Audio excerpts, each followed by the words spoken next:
Buenos días, mi nombre es Melanie Pozo, estudiante de la Universidad Estatal Península de Santa Elena, carrera de Enfermería. El tema a tratar el día de hoy es el síndrome respiratorio agudo severo. El síndrome respiratorio agudo severo es una entidad infecto-contagiosa, es decir, todas aquellas enfermedades producidas por agentes patógenos, como virus, bacterias, hongos, parásitos, entre otros, que se transmiten de manera directa o a través de intermedios que se conocen como vectores. El SARS, caracterizada por fiebre y síntomas respiratorios con una evolución clínica que va desde síntomas respiratorios leves hasta insuficiencia respiratoria grave, asociada con una mortalidad elevada. Justificación: enfermedad no emergente de impacto internacional. La primera notificación sobre el SARS fue en Asia en el 2002. En pocos meses la enfermedad se propagó en más de 2 docenas de países en Norteamérica, Suramérica, Australia, África, Europa y Asia, antes de que se pudiera contener el brote global de 2003. El SARS puede traspasar rápidamente las fronteras de cualquier país, usando como vehículo a los viajeros internacionales. Como podemos observar la imagen de la Gaceta Epidemiológica, según la Organización Mundial de la Salud, OMS, hubo un total de 8.098 personas afectadas, con 774 fallecidos a nivel mundial durante el brote de 2003. En Sudamérica se reportaron 3 casos en Brasil y 1 en Colombia. La tasa de letalidad mundial del SARS es de aproximadamente 9,6% y aumenta hasta 70% en individuos mayores a 60 años. La cadena epidemiológica, el agente causal es el coronavirus, un coronavirus asociado al SARS, que es el SARS-CoV. El reservorio, los seres humanos. Se siguen realizando investigaciones para determinar el reservorio animal. La puerta de salida es la vía respiratoria, secreciones y exudados. Los exudados, este es el líquido que se filtra de los vasos sanguíneos hacia los tejidos cercanos. El modo de transmisión es de contacto directo de persona a persona por rociado de gotitas procedentes del aparato respiratorio.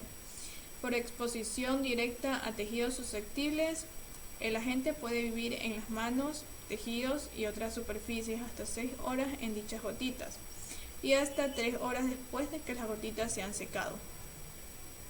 La puerta de entrada es la vía digestiva y respiratoria. La susceptibilidad del huésped es universal, en especial con personas con comorbilidad, es decir, con 2 o más enfermedades, los inmunodeprimidos y los individuos mayores de 60 años. El periodo de incubación es de 2 a 10 días, promedio 5 días. El virus puede ser capaz de vivir por meses o años cuando la temperatura está por debajo de la congelación. El periodo de transmisibilidad, este está asociado directamente con el paso del tiempo y su máximo no sobrepasa los 21 días. Según evidencia, se ha demostrado que el aumento de carga viral se presentó en el 10º día de la infección. No se ha documentado transmisión antes del aparecimiento de los síntomas, aunque tampoco se ha concluido de manera específica este periodo. La transmisión nosocomial ha sido el hecho más llamativo del brote del SARS, actuando los hospitales como fuentes de amplificación.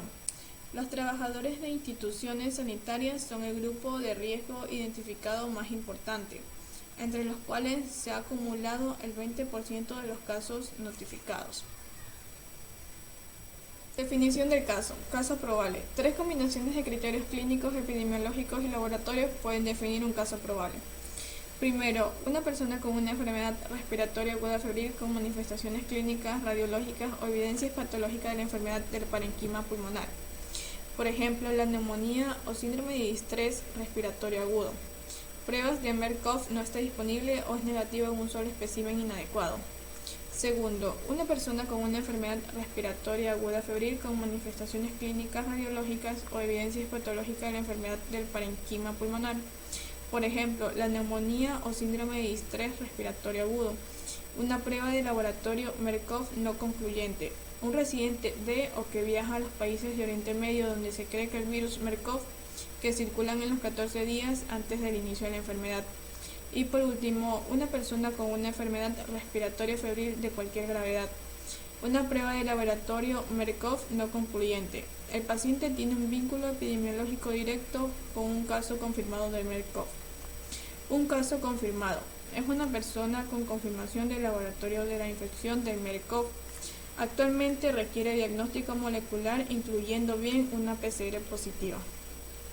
Laboratorio. Tipo de muestra: sanguínea, hisopado nasal, hisopado nasofaringeo, aspirado nasofaringeo, garganta o aspirado bronquial y heces fecales. La toma de muestra. La sanguínea. Se deben obtener 2 muestras de suero por lo menos 8 días de diferencia. Hisopados. Se deberán tomar 2 muestras diferentes de aspirado nasofaringeo durante la primera y segunda semana de la enfermedad. Se deben tomar 2 muestras durante la primera y segunda semana de la enfermedad. Tipo de muestra. Estos pueden ser los exámenes de coagulación sanguínea, análisis bioquímico de la sangre, pruebas de anticuerpos, la prueba de reacción en la cadena de la polimerasa, que es la PCR, y el aislamiento del virus. Las medidas preventivas, estas se basan en los 3 pilares fundamentales que son la detención temprana del caso, el aislamiento de los casos sospechosos y confirmados, manejo de los contactos. Es importante que mantengamos una distancia de por lo menos 1 metro, que mantengamos los espacios bien ventilados, se deben poner en cuarentena. El aislamiento debe incluir la adopción de precauciones de contacto, limpiar las superficies con desinfectantes que contengan antivíricos, minimizar el contacto con personas afectadas, cubrirse la boca al estornudar o toser para disminuir la emisión de secreciones, y evitar compartir alimentos, bebidas, utensilios de una persona afectada. Artículo científico. COVID-19, una emergencia de salud pública mundial. Un nuevo brote de coronavirus surgió el pasado 31 de diciembre de 2019 en Wuhan, China, causando conmoción entre la comunidad médica y el resto del mundo. Esta nueva especie de coronavirus fue denominada como COVID-19, causante de un gran número de casos y fallecimientos en China y en cantidad creciente fuera de ella, convirtiéndose en una emergencia de salud pública a nivel mundial. Características estructurales de los coronavirus. Los coronavirus se pueden diferenciar en 4 géneros: alfa, beta, delta y gamma. Los coronavirus de tipo alfa y beta infectan a los humanos provocando enfermedades que van desde el resfriado común hasta afecciones más graves, como el MERS-CoV y el SARS-CoV, que causó miles de muertes en el 2002. Su origen es aún una incógnita que continúa siendo investigada. Es el reconocimiento del origen zoonótico de dicho virus, debido a su estrecha similitud con el coronavirus de murciélago. Transmisión. Generalmente, los coronavirus se replican primordialmente en las células epiteliales del tracto respiratorio inferior y en menor medida en las células de las vías respiratorias superiores. Es por eso que la transmisión ocurre principalmente de pacientes con enfermedades reconocidas y no de pacientes con signos leves e inespecíficos. ¿Quiénes son más susceptibles al contagio? El nuevo coronavirus puede infectar a personas de todas las edades, aunque las personas mayores y aquellas con afecciones médicas persistentes como asma, diabetes y enfermedades cardíacas parecen ser más vulnerables a enfermarse con el virus. Medidas de prevención.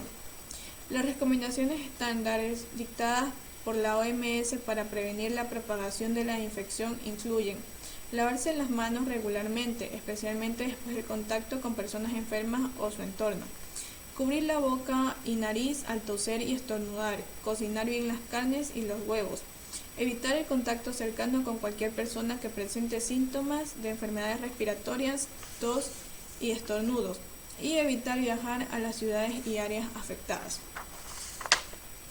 Ciertamente es tarea de todos contribuir para detener los brotes que han surgido en tan poco tiempo.